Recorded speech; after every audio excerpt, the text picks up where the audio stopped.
What do three actresses from the golden age of Hollywood have in common? We'll discuss that and much more with Lydie Denier, who plays Greta Garbo in Garbo's Cuban Lover.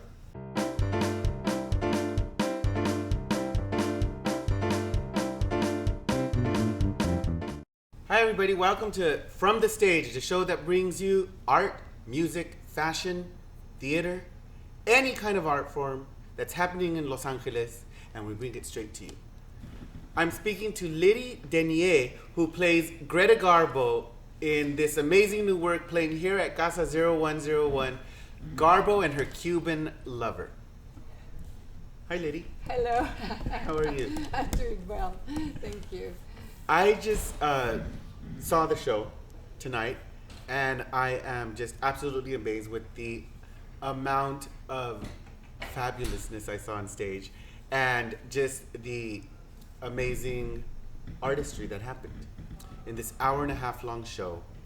And I was absolutely blown away by your portrayal of Greta Garbo. Thank you. It means a lot to me. I felt like I was looking at Garbo, and I felt the essence of her in everything that you were doing. And it was truly, truly amazing to watch. Thank you. So, tell me, how did you come to this role? Back in 2001, I actually auditioned for Marlene Dietrich. And Lydie Denier, the playwright, was the co-director with Yvonne Cole. I don't know if you know Yvonne Cole. She's a very famous Puerto Rican actress. Yes. And I auditioned, and they asked me to read for Garbo. And I laughed. And I said, I'm not Garbo, I'm Dietrich. I'm like, would you mind reading just one scene? I'm like, fine. I mean, it's your play. I think you're wasting your time. I am not Garbo. And I read the scene, I left. A week later, Daddy's called me, and she's like, congratulations, you in the play as Garbo. And I'm thinking, as I told her, I said, you don't know what you're doing. I mean, I am not Garbo. And yes, I am Garbo. But it's, at first I didn't really understand her, like her. But now I have so much knowledge about her, and I understand her. I understand her loneliness for her country, for her family. I understand what it's like to be in Hollywood and how hard it is. She arrived in the 20s, barely spoke English. They put her on a diet. They made her, of course, everything, the acting and but it's not easy. But I adore playing her. I'm having so much fun. Much now, but I'm older than back in 2001 or even 2004. Something happened in me. I think because also I'm surrounded by Scandinavian, so I do understand how they feel, what they do, why they do it, and to them it's, why are you so happy? I mean, it's not possible to be happy all the time. And Garbo used to say, sometimes I'm happy, sometimes I'm not happy, and if I'm not happy, I'm not happy. But she never understood why people in America were always happy people.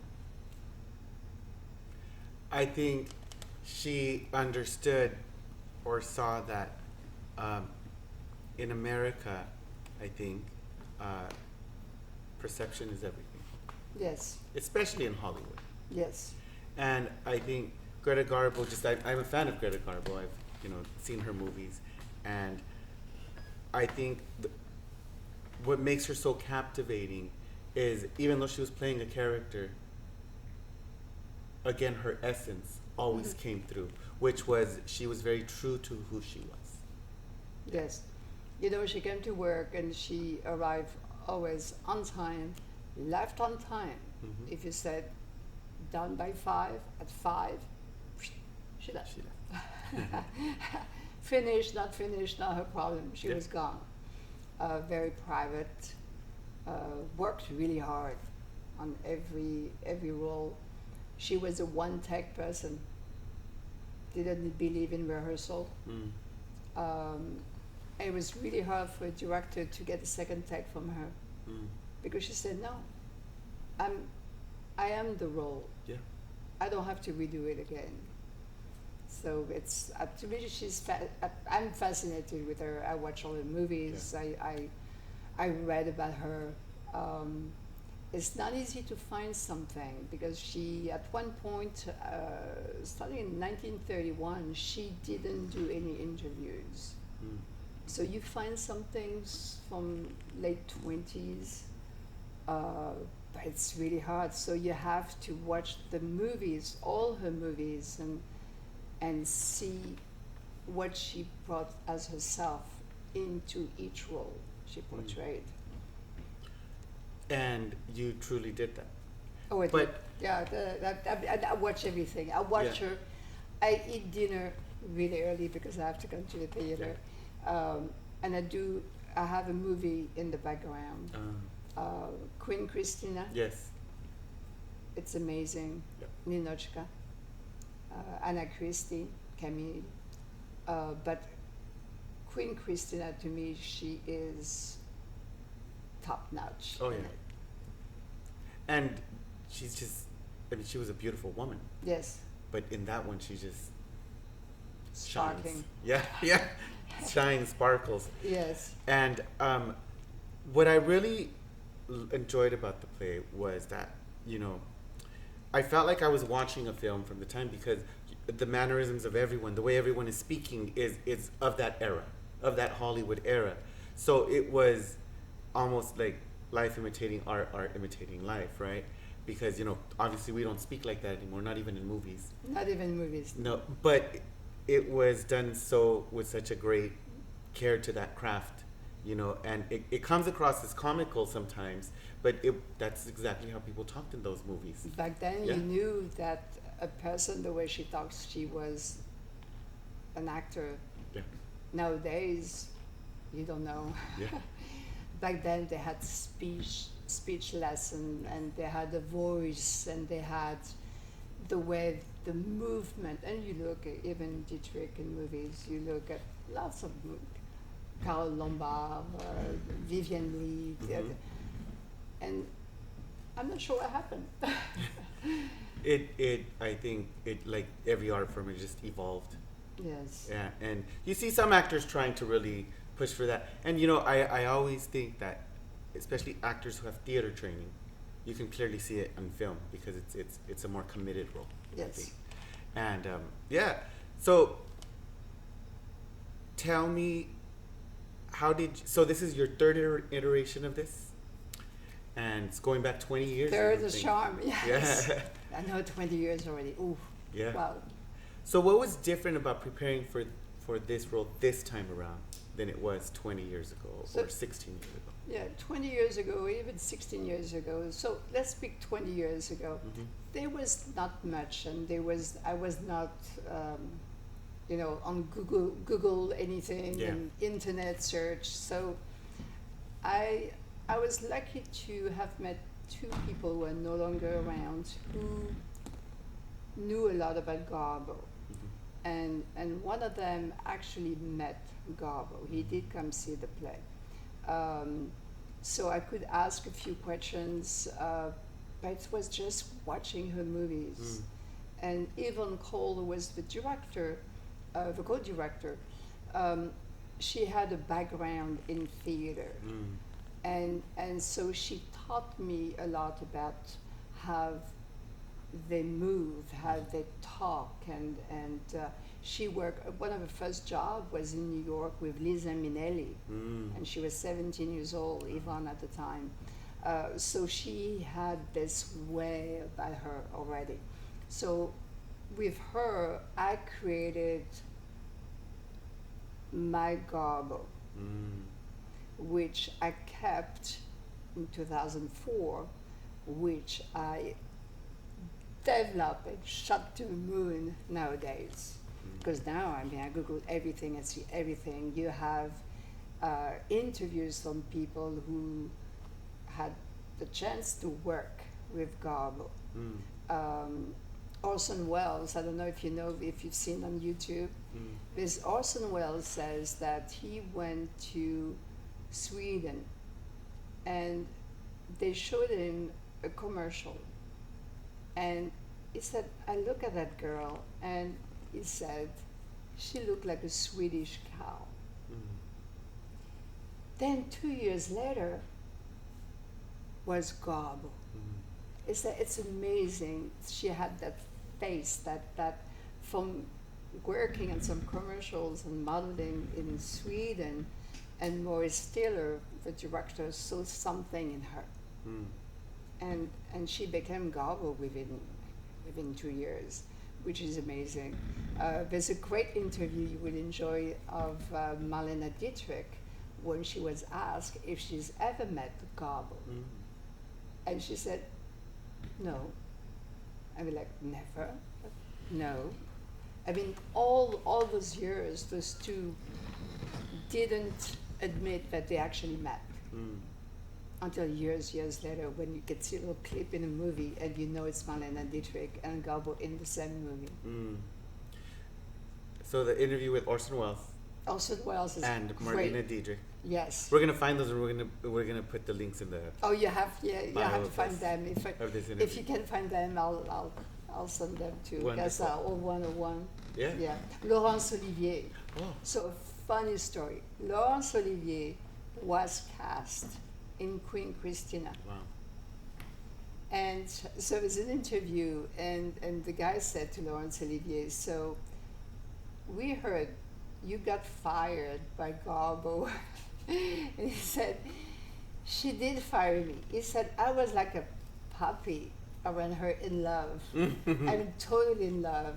And this is not what she wanted, you know. And John Gilbert, you know, she asked, she was best friend with him and had been engaged to him. So she fired him. She said, no, not Laurence Olivier. So he went back to England. He was like, oh my God, I'll never work again. Heartbroken and embarrassed. Heartbroken, embarrassed, young. And he said, this is it. I'm done. I will never work again. I've just been fired by Greta Garbo. So there's a lot of funny stories so that you find now on the internet. So that helped me develop her even more, how powerful she was with everyone. And a woman at the time doing this was unheard of. You know, it was a time when, you know, speaking films were still fairly new. Yes. And, you know, this industry was just at the beginning of its boom. And her talent was just so great that is what really drove her to be one of the top financially secure artists of the time. Very secure. I mean, at the time, in the early 30s, she was making $250,000 per picture. Nowadays, it's millions and millions. She was also very smart. Yes. She invested in properties in Beverly Hills, in Hollywood. She loved art. She owned Renoir. She was absolutely amazing. She knew how to manage her money very well. So at the age of 34, she said, this is it. She was a true lover of art. I know that. Yes. And you mentioned Renoir, which was one of her favorite painters. Yes. And she really, I read somewhere where she said regarding the art that she owned, that she didn't own it, she just kept it. She kept it. Yeah. So she, you know, she really loved art. And she lived at, what was the address? 1770 something Boulevard? 770 Boulevard. Yeah. Yes. Yeah, I love that when you said the address, and they repeated it again. I was picturing, where is that? Where is it on 1770 Boulevard? The house is still there. Oh yeah, you have to go there. Yes. And see it. Yeah. And she did live in her bedroom. Yeah. This is where she lived and eat the meals. Didn't see the rest of the house. Yeah. Wow. Your character says, I'm tired. She's tired all the time. And I just kept thinking to myself, that's a classic sign of depression. Depression. Yeah. And how that really was something that was affecting her. She was an artist. She's not in her country. She's surrounded by people that don't speak her language, that are telling her what to do. That really weighs on people, and it made me feel for her. Yeah, it does. Oh, me too. I feel for her, because who do you trust? Because like one of the characters at the end of the play, she said, "Oh, is she coming today? I really want to meet her." So people wanted to meet her. She had very few friends. Salka Ferdel, the role of Salka, she was friends with her because Salka respected her privacy. She never wrote about her. She was a true friend. And Garbo used to fly to Switzerland to see her twice a year. And Salka had one son, Peter. And Peter, when they called Garbo, said, you need to come home because my mother is on the last breath. And she flew to be with Salka, who passed away 3 days after her arrival in Switzerland. So when she was friends with someone, it was friendship. But if you did something wrong, that was it. You were eliminated, She had to. Her guard had to be up that way. She had to. She had to be hard, yeah. So, we're in the second week of the show. We have 1 week left, 1 weekend left. Just 1 weekend. And you can get tickets at matchatheater.org. Org. Yeah. Org, yes. Or on Eventbrite. Or Eventbrite, or just go Casa 0101, click on what's and here right now. It'll take you right there. So make sure you get tickets. So come see Garbo. Yes. So we've talked about Garbo, and one subject I do want to make sure that we discuss is the fact that she did have several female lovers, and the play does not shy away from that. Well, no. It's in the title. Garbo's Cuban lover, and it is with that she has the love affair with Mercedes de Acosta, right? Played by Lydie Denier, who also wrote it and directed it, right? Yeah. That's a very interesting dynamic to her, and to, I kept thinking throughout the play, like, the depression of not being able to love freely. And it's a recurring theme in human history, right? With gay people. Me as a gay man, before I came out, when I was young, that was the most frightening part of being gay, is that you're not able to freely love. And it's so sad, and it was portrayed so well, that I think there was a genuine love there.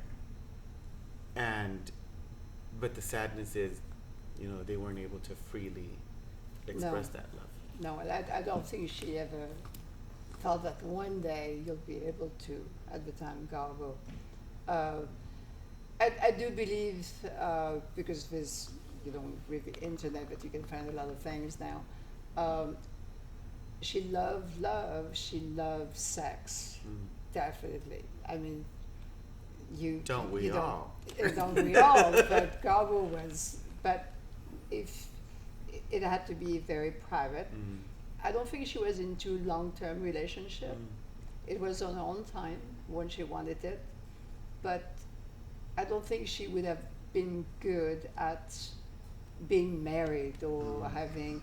She was engaged to John Gilbert, and she wanted to stop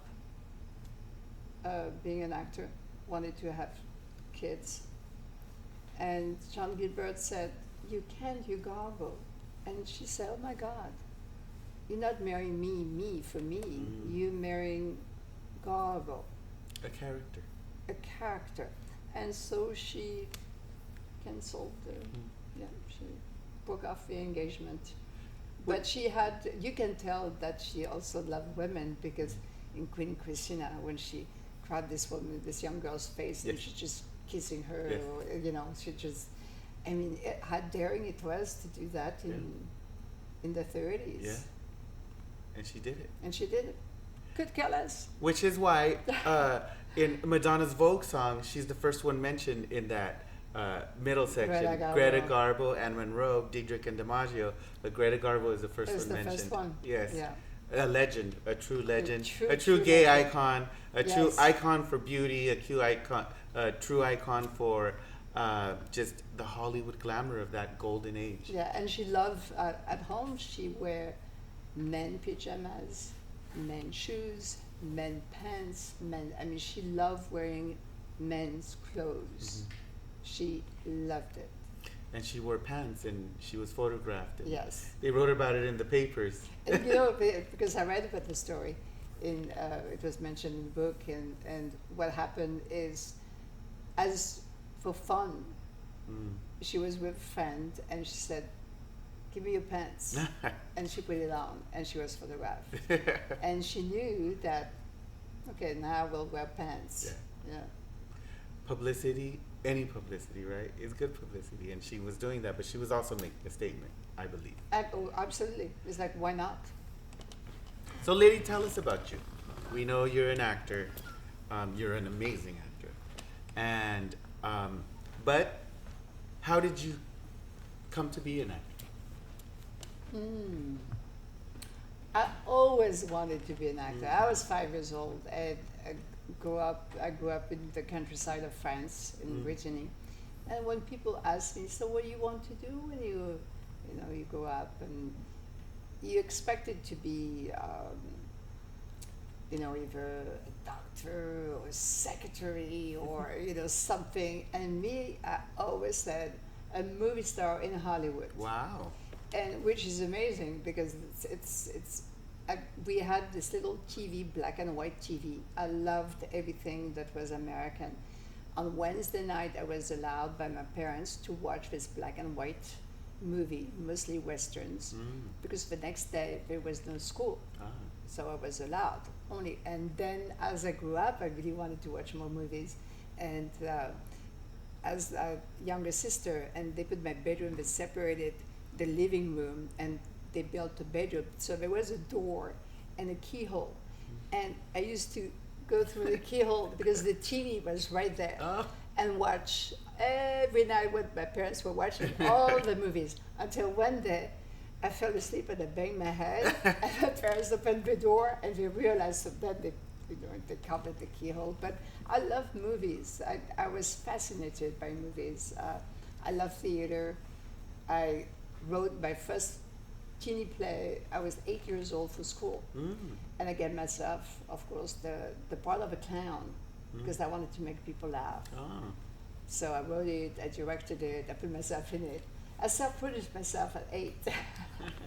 So I think it's always been in me. Coming to America was a story out of a movie because I met an American in Paris and he brought me to America, and I came just to visit and I never left. Wow. How long ago was that? It was, I was 18 years old, so it's long time ago. Long ago. Long ago. Not that long ago. No, but long not ago. that long, but longer than 20 years, yes. Well, wonderful. I'm glad because Francis Lost was America's game because you came here and you were able to star in this role.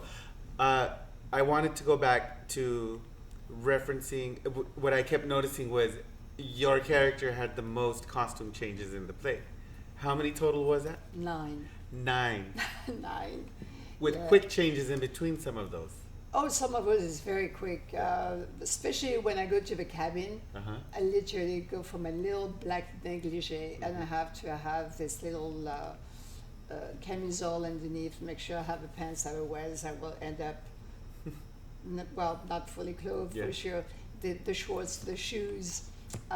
So I have, in the back, I have Poppy Kirk, I have Marlene Dietrich, and who else? Oh, Isadora, he's helping me. So one is for the right shoe, left shoe, the pants. It's so funny. I said, and we practice. I used to have 30 seconds, and also Dalis and skip, replace, stall, burn, I need an extra 5 seconds. You know, because it's quick change, like.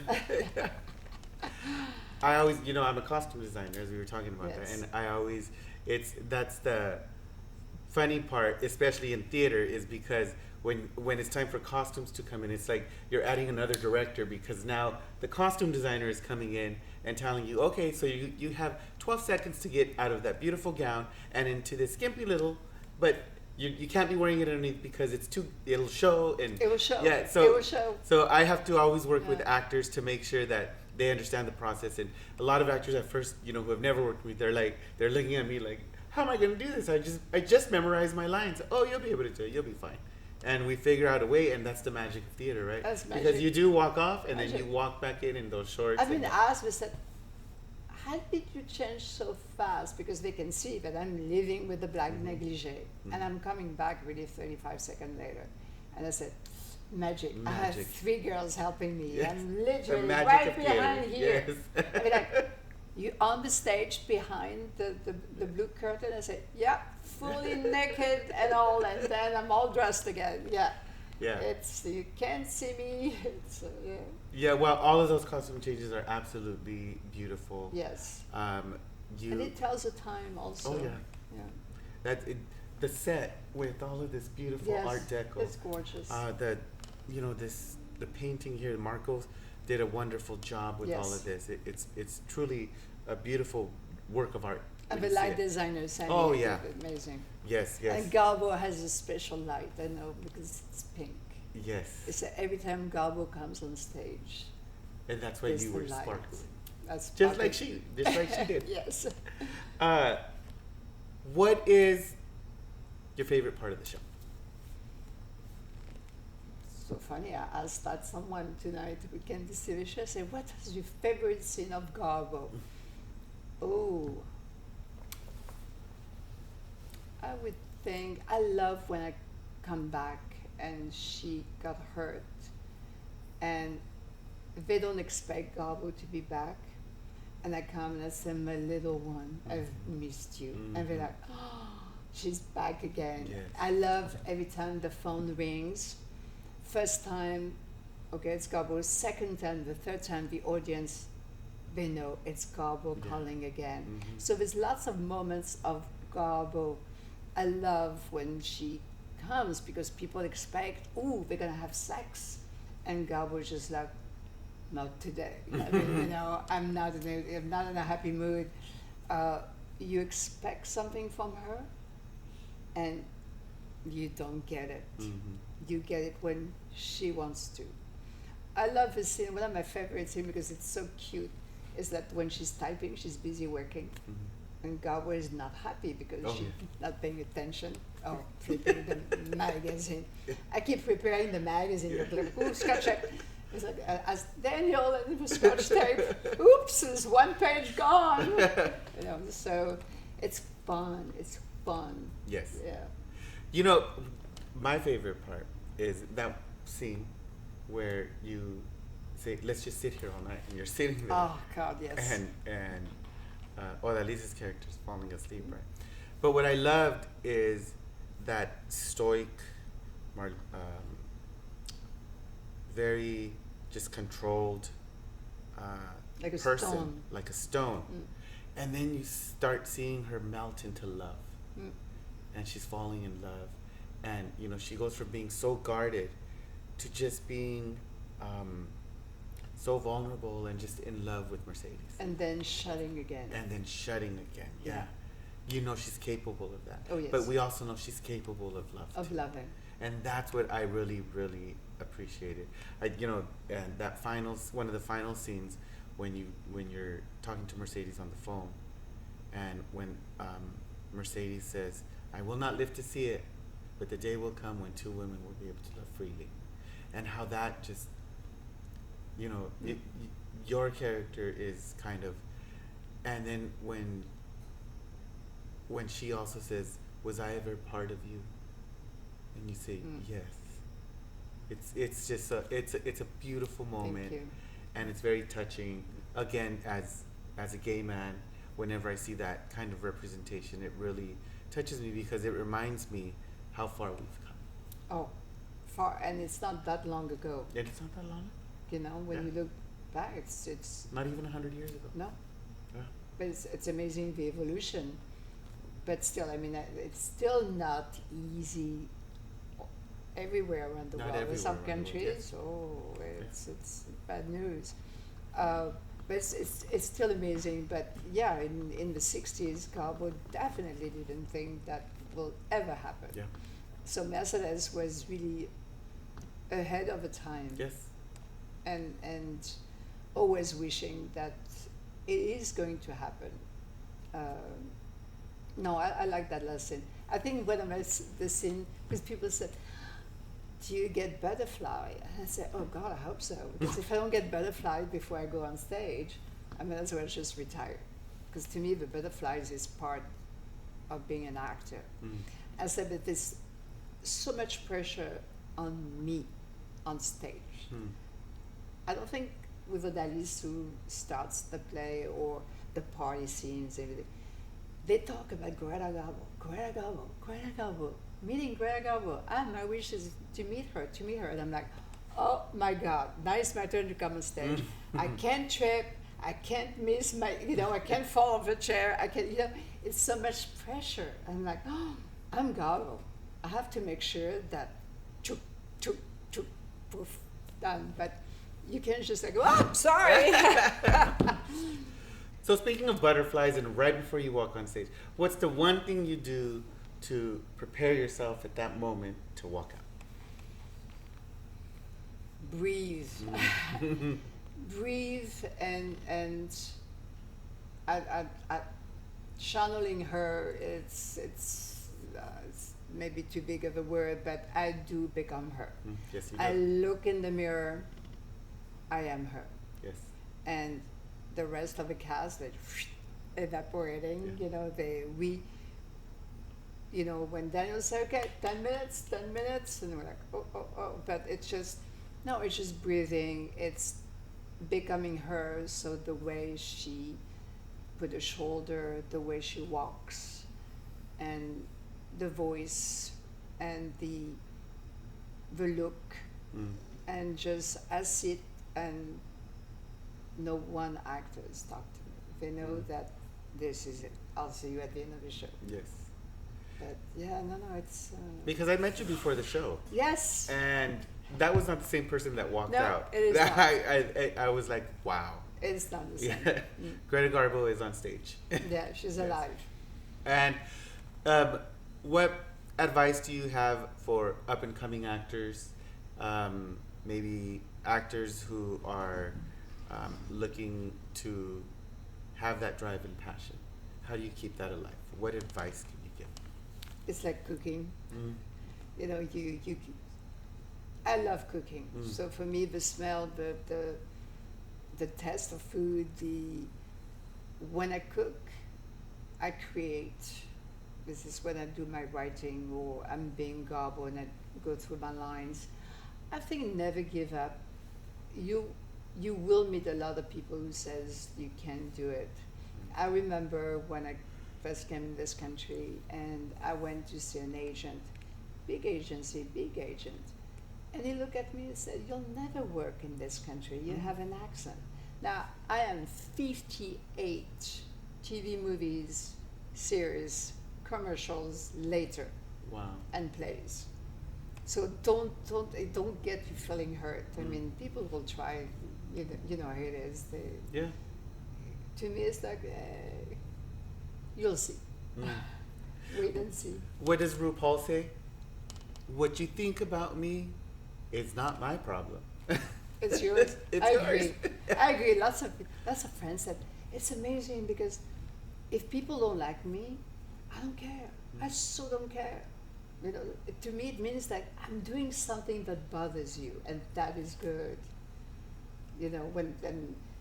Everybody, they said, you did such a great job, but they don't know if they should like Garbo and not like Garbo, because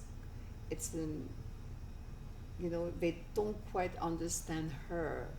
And people said, was she depressed? And said, Yeah, she was. She was depressed. Yeah. Well, Lydia, it's been wonderful speaking to you. Thank you. You have one more week, and you can get tickets at matchatheater.org, or you can go to the Casa 0101 website, or you can go on Eventbrite. Or you could just Google Garbo and her Cuban lover, and the tickets. Garbo's Cuban lover. Garbo's Cuban lover. Edit that out. Garbo's Cuban lover.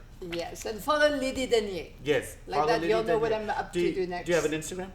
Instagram, Facebook, and I have a cooking show. Oh. It's called Breaking Bread with Lydie Denier. Yeah, we'll put that. It's funny. You should. Yeah. We'll link it up too. Yeah, you should. It's funny. Yeah. It's great. Yeah. Oh, wonderful. I did that. I started during COVID. I had to do something. I was going crazy. Yeah. So I put cameras in my kitchen and. Well, wonderful. Well, Thank I'll you. practice the little French that I know. Merci beaucoup. Je vous en prie. And with that, we say au revoir. Au And revoir. join us next time on From the Stage, where you get all the information about art, music, and theater happening in Los Angeles. Bonsoir. Bonsoir.